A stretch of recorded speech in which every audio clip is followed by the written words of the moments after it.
ہمیں چھوٹے چھوٹے سائنز ہیں جو بتاتے ہیں کہ ہمارا درود پاک آقا صلی اللہ علیہ وآلہ وسلم کی بارگاہ اقدس میں پسند کیا جا رہا ہے، قبول ہو رہا ہے۔ جیسے ہمارا دل مائل ہونا شروع ہو جاتا ہے، دھیان لگا رہتا ہے درود پاک کی طرف کہ ہم درود پاک پڑھ لیں، یہاں تک ہونے لگتا ہے کہ ہم بعض اوقات جب رات کو اچانک اٹھتے ہیں، ہماری آنکھ کھلتی ہے تو ہم فیل کرتے ہیں کہ ہم درود پاک پڑھ رہے تھے، تو درود پاک جاری ہو جاتا ہے ہماری زبان پہ، ہمارے دل میں۔ جیسے ہی ہمیں کوئی ٹائم ملتا ہے، ہم کوئی کام بھی کر رہے ہوں تو دھیان رہتا ہے کہ درود پاک پڑھنا ہے اور ہم درود پاک پڑھ رہے ہوتے ہیں، تو دل کھبنا شروع ہو جاتا ہے درود پاک میں، پھر نیکیوں کی طرف رغبت بڑھنے لگتی ہے،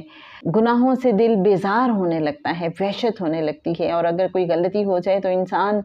کا دل بے سکون سا ہو جاتا ہے، اس کا دل چاہتا ہے میں جلدی سے کوئی نیکی کروں، درود پاک پڑھ لوں۔ تو یہ بھی درود پاک کی قبولیت کی ایک علامت ہے۔ اس کے ساتھ ساتھ آقا صلی اللہ علیہ وآلہ وسلم کی قربت محسوس ہونے لگتی ہے، ہم امیجن کرتے ہیں، اور ہم جب درود پاک پڑھتے ہیں تو جو دھیان کے سیرے ہیں آقا صلی اللہ علیہ وآلہ وسلم سے جا کے کنیکٹ ہو جاتے ہیں، ہم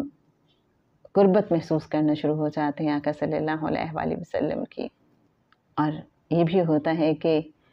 دل کی کیفیت بدلنا شروع ہو جاتی ہے،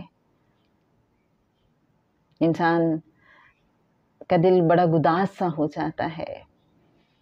اس کا دل چاہتا ہے کہ میں بھی دوسروں کے لیے رحمت بن جاؤں،